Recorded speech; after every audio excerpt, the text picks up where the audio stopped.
നമസ്കാരം. ബാൽക്കണിയുടെ പുതിയ എപ്പിസോഡിലേക്ക് സ്വാഗതം. പ്രശസ്തമായ രണ്ട് സിനിമകൾക്കെതിരെ മോഷണാരോപണം ഉന്നയിക്കപ്പെട്ടിരിക്കുന്നു. ദൃഢം, ഭൂതകാലം. ദൃഢം ഇപ്പോൾ OTTയിൽ കളിച്ചുകൊണ്ടിരിക്കുന്ന സിനിമ. ഭൂതകാലം അതിനു മുമ്പ് ഏറെ ചർച്ച ചെയ്യപ്പെട്ട സിനിമ, വർഷങ്ങൾക്ക് മുമ്പാണെങ്കിലും. ഈ രണ്ട് സിനിമകൾക്കെതിരെ BJPയുടെ നേതാവ് മുൻ DGP R. ശ്രീലേഖയാണ് മോഷണാരോപണം ഉന്നയിച്ചത്. അവർ കഴിഞ്ഞ ദിവസം ഫേസ്ബുക്കിലൂടെ ദൃഢം OTTയിൽ കണ്ടതിന് ശേഷം ആണ് മോഷണാരോപണം ഉന്നയിച്ചത്. ഈ സാഹചര്യമാണ് മോഷണം എത്രത്തോളം വസ്തുത ഉള്ളതാണ് ആരോപണം. അതോടൊപ്പം തന്നെ ഈ രണ്ട് കഥകൾ, അവർ ഉന്നയിച്ച രണ്ട് കഥകൾ, ഒന്ന് അവരെഴുതിയ കഥ, മാതൃഭൂമി ആഴ്ചപ്പടി പതിപ്പിൽ പ്രസിദ്ധീകരിച്ച കഥ, രണ്ടാമത്തേത് അവരുടെ ഒരു അനുഭവ കഥ വീഡിയോയിൽ അവർ പറഞ്ഞത്. ഇത് രണ്ടുമാണ് മോഷ്ടിച്ചതായി പറഞ്ഞത്. ഇതിൽ എന്തുമാത്രം വസ്തുതയുണ്ട്? കഴിഞ്ഞ ദിവസം, അതായത് ഇന്നലെ, നമ്മൾ ന്യൂസ് ഡോസിൽ വീഡിയോകളൊന്നും ഉണ്ടായിരുന്നില്ല. അത് എനിക്ക് കുറച്ച് ആരോഗ്യ പ്രശ്നമുള്ളതുകൊണ്ടാണ്. അതുകൊണ്ട് തന്നെ എനിക്ക് ഇന്നലെ മുഴുവൻ ഈ രണ്ട് കഥയും വീഡിയോ കേൾക്കാൻ സമയമുണ്ടായിരുന്നു. അത് രണ്ടും കേട്ടു. അപ്പം തന്നെ ഈ ആരോപണവുമായി ബന്ധപ്പെട്ട താരതമ്യത്തിനും എനിക്ക് അവസരമുണ്ടായി. അത് നിങ്ങളോട് കൂടി പങ്കുവെക്കാം എന്നാണ് വിചാരിച്ചത്. 3 ഭാഗങ്ങളായിട്ട് നമുക്ക് നോക്കാം. ആദ്യം അവരുടെ ആരോപണത്തിൽ, ദൃഢം എന്ന സിനിമയെക്കുറിച്ചുള്ള അവരുടെ ആരോപണമാണ്. അവർ പറയുന്നത്, ദൃഢം എന്ന സിനിമ കണ്ടു. പോലീസ് കഥയായതുകൊണ്ടും കാണാൻ അവസരം കിട്ടിയതുകൊണ്ടും വളരെ യാദൃച്ഛികമായി കണ്ടതാണ്. ഞാൻ കുറേ വർഷങ്ങൾക്ക് മുമ്പ് എഴുതി മാതൃഭൂമി ആഴ്ചപ്പതിപ്പിൽ പ്രസിദ്ധീകരിച്ച കരിങ്കുടി പോലീസ് സ്റ്റേഷൻ എന്ന ചെറുകഥ മോഷ്ടിച്ചതാണ് ഇതിലെ മൂലകഥ എന്ന് പറഞ്ഞാൽ ഒരു തെറ്റുമില്ല. ഈ കഥ ഞാൻ എൻ്റെ യൂട്യൂബ് ചാനലിൽ ശ്രവണ കഥയെ അവതരിപ്പിച്ചിട്ടുണ്ട്. കഥ വായിച്ചിട്ടില്ലാത്തവർക്ക് ലിങ്ക് താഴെ കൊടുക്കുന്നു എന്ന് പറഞ്ഞുകൊണ്ട് അവരുടെ ഈ കരിങ്കുടി പോലീസ് സ്റ്റേഷൻ്റെ കഥയുടെ, അവരവതരിപ്പിച്ച കഥയുടെ ലിങ്ക് കൊടുക്കുന്നുണ്ട്.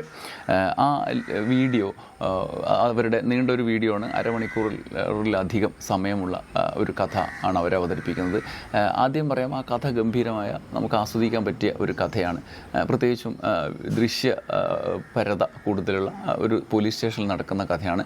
ഒരു പോലീസ് സ്റ്റേഷനിലേക്ക് ഒരു പുതിയ പോലീസുകാരൻ വരുന്ന, അവിടെ ആ കഥ നടക്കുമ്പോൾ അവിടെ ഉള്ള പോലീസുകാർ, അവിടെ മുമ്പ് ലോക്കപ്പിൽ മുമ്പ് ആളുകൾ കൊല്ലപ്പെട്ടിട്ടുണ്ട്. കൊല്ലപ്പെട്ടതിൻ്റെ സാഹചര്യവും, അതൊരു കഞ്ചാവൊക്കെ കൃഷി ചെയ്യുന്ന ഒരു ആദിവാസി ഏരിയയിൽ ഉള്ള അനുഭവം ആണ്. നമുക്ക് പെട്ടെന്ന് ദൃഢം കണ്ട ആളുകൾക്കറിയാം, ദൃഢത്തിൽ ഒരു പുതിയ പോലീസുകാരൻ ഒരു സ്റ്റേഷനിലേക്ക് വരികയാണ്. ആ പോലീസ് സ്റ്റേഷനിൽ ഉള്ള അനുഭവം, അവിടെ പോലീസുകാർ വില്ലന്മാരായിട്ടുണ്ട്. അങ്ങനെയാണെങ്കിൽ ലോഹിദാസിൻ്റെ അരയന്നങ്ങളുടെ വീട്, എനിക്കൊന്ന് ലോഹിദാസിനെ പരാമർശിച്ചിട്ടുണ്ട്.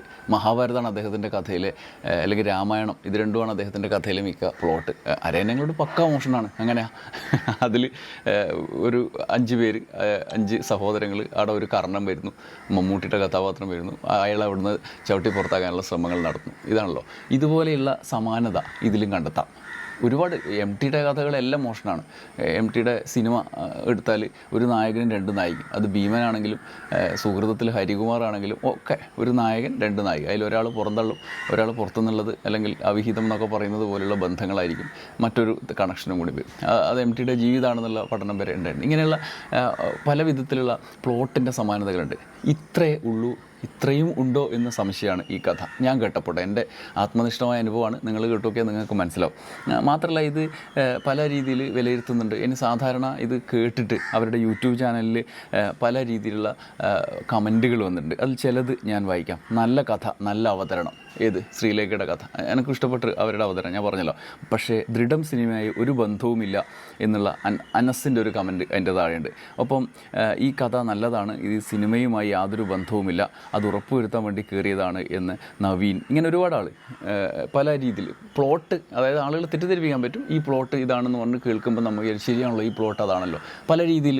അങ്ങനെയാണെങ്കിൽ ഈ കഥയ്ക്ക് മുന്നേ, ഈ കഥ എഴുതുന്നതിന് മുന്നേ മലയാള സിനിമയിൽ വന്ന ഇഷ്ടംപോലെ സിനിമാ കഥകളിൽ തന്നെ ഉണ്ടല്ലോ. ഒരു പുതിയ പോലീസ് സ്റ്റേഷനിൽ ഒരു പുതിയ പോലീസുകാരൻ വരുന്നു, അവിടെ പോലീസുകാരൊക്കെ വില്ലന്മാരുടെ കൂടെയാണ് എന്നുള്ള കഥ ഉണ്ടാവുമല്ലോ. പോലീസുകാർ വില്ലന്മാരാണെന്ന്. ഇപ്പോൾ സുരേഷ് ഗോപിയുടെ 2ാം വരവിൽ, ഭരചന്ദ്രൻ IPSന് ശേഷം വന്ന ചില സിനിമകളിലൊക്കെ ഉണ്ട്. അദ്ദേഹം അവസാനം വരെ അന്വേഷിച്ചിട്ട് വില്ലനെ അന്വേഷിച്ച് പോകുമ്പോൾ ലാസ്റ്റ് വില്ലൻ അയാളുടെ കൂടെ ജോലി ചെയ്യുന്ന ഓഫീസറായിരിക്കും, പോലീസ് ഓഫീസറായിരിക്കും. അങ്ങനെയുള്ള കഥകളൊക്കെ വരുന്നുണ്ട്. അപ്പോൾ ചുരുക്കത്തിൽ ഈ ദൃഢത്തെക്കുറിച്ചുള്ള ആരോപണം പ്രാഥമികമായി തന്നെ നമുക്ക് ഖണ്ഡിക്കാൻ കഴിയുന്ന തരത്തിലുള്ളതാണ്. ദൃഢം എന്ന സിനിമ OTTയിൽ നിന്നുണ്ട്, നിങ്ങൾ കാണാൻ ഈ കരിങ്കുടി പോലീസ് സ്റ്റേഷൻ എന്നുള്ള കഥയും കേൾക്കുക. ഇനി എന്തുകൊണ്ടാണ് അവരങ്ങനത്തെ ആരോപണം ഉന്നയിച്ചതെന്നുള്ള സംശയം നമുക്കുണ്ടാവും. അത് നമുക്ക് ഈ വീഡിയോയുടെ അവസാനം ഒന്നുകൂടി നോക്കാം. ഇനി രണ്ടാമത്തേത്, എൻ്റെ ചാനലിൽ ഏതാണ്ട് 5 വർഷം മുമ്പ് പറഞ്ഞ ഒരു അനുഭവ കഥയുടെ മോഷണമാണ് ഭൂതകാലം. പല അവാർഡുകളും കിട്ടിയ സിനിമ, തലക്കെട്ടിലും സാമ്യം, ഭൂതഭവനം എന്നായിരുന്നു ഞാൻ ആ കഥക്കിട്ട പേര്. അത് കണ്ടു നോക്കൂ എന്ന് പറഞ്ഞാൽ അതിൻ്റെ ലിങ്കും അവർ കൊടുത്തിട്ടുണ്ട്. അത് ഈ വീഡിയോയിൽ തന്നെ നമുക്ക്, അത് അത്യാവശ്യം ആൾ കണ്ട ഒരു വീഡിയോ ആണ്. 3 ലക്ഷത്തിൽ കൂടുതൽ പേർ കണ്ടതാണ്. പ്രേത വീടെന്നാണ് അതിൻ്റെ പേര് കേട്ടോ. ഭൂതഭവനം എന്നല്ല, പ്രേത വീട് എന്നാണ് അവരതിന് പേരിട്ടുള്ളത്.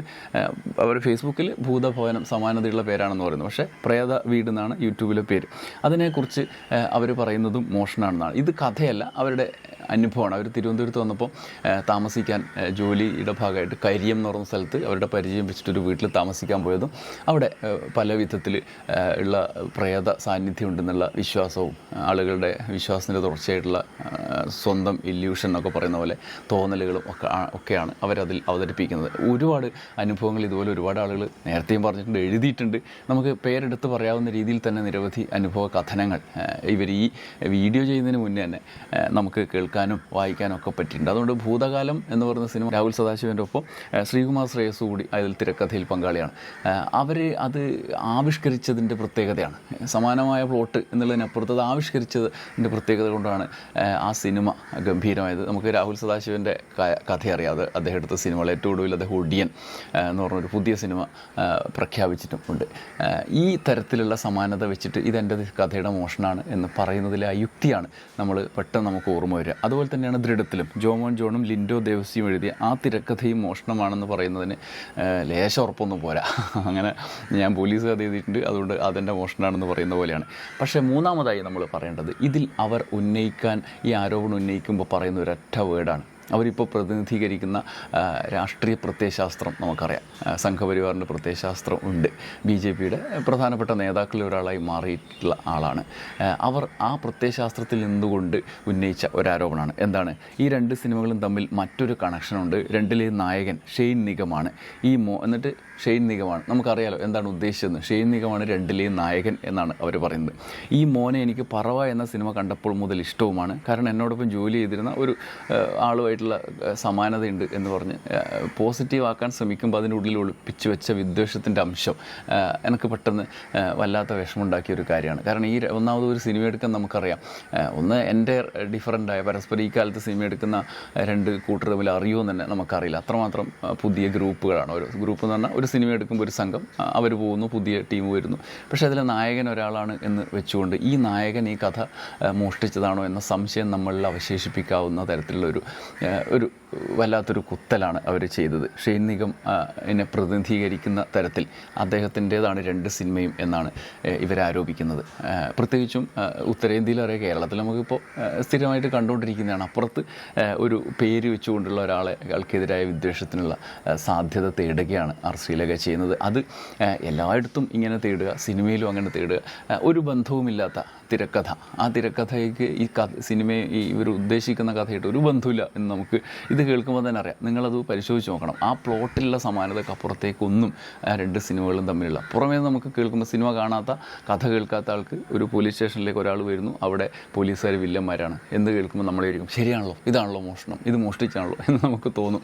അങ്ങനെയുള്ള ആരോപണങ്ങൾ ഉന്നയിക്കുമ്പം ഭയങ്കര പ്രശ്നമാണ്. നമുക്കിപ്പോൾ സാഹിത്യത്തിലൊക്കെ ഇഷ്ടം പോലെ അങ്ങനത്തെ ആരോപണമുണ്ട്. ഇപ്പോൾ ഫ്രാൻസ് കാഫ്കയുടെ കോട്ട എന്ന് പറഞ്ഞ കഥയെക്കുറിച്ച് നമ്മൾ പറയാറുണ്ട്.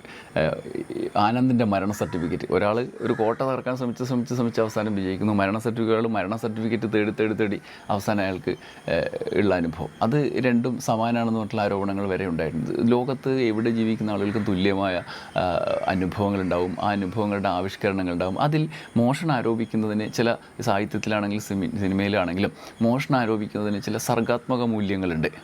അതിൻ്റെ ബേസിലാണ്, അതാണ് അതിൻ്റെ ടൂള്. അത് വെച്ചിട്ടാണ് നമ്മൾ മോഷണത്തിൻ്റെ സാമാന്യ യുക്തി പ്രയോഗിക്കുക. എന്നാൽ ഇവിടെ തൻ്റെ രാഷ്ട്രീയത്തിൻ്റെ പ്രയോഗത്തിന് വേണ്ടിയിട്ടും കിട്ടിയ ചാൻസാണല്ലോ എന്ന് വെച്ചിട്ട് ഒന്ന് അടിച്ചു കൊടുക്കാനുള്ളൊരു ശ്രമമാണ് അവർ നടത്തിയതെന്ന് ഉറപ്പാണ്. ഇമാതിരി ആരോപണങ്ങളുമായിട്ട് വരുമ്പം ആളുകൾക്കും ഇതൊക്കെ മനസ്സിലാക്കാൻ കഴിയും. അവർ തന്നെ ഈ കഥയിൽ ലിങ്കുകൾ ഇട്ടിട്ട് നിങ്ങളതിൽ പോയി കയറി കാണുക, അതിൻ്റെ നിരവധി കമൻറ്റുകൾ വായിക്കുക. അപ്പോൾ കരിങ്കുടി പോലീസ് സ്റ്റേഷനിൽ തന്നെ തുടങ്ങിക്കൊള്ളുക. എന്തായാലും ഇങ്ങനെയുള്ള ആരോപണങ്ങൾ ഉന്നയിക്കുമ്പോൾ ഇനിയും ആളുകൾ വരുമ്പം നമ്മൾ വളരെ സൂക്ഷ്മമായി തന്നെ കാണേണ്ടതുണ്ട്. സാധാരണ ഉള്ള രീതിക്കപ്പുറത്ത്. കാരണം നമ്മളൊക്കെ മാറിക്കൊണ്ടിരിക്കുകയാണ്, ചുറ്റുപാടും മാറിക്കൊണ്ടിരിക്കുകയാണ്. നന്ദി, നമസ്കാരം.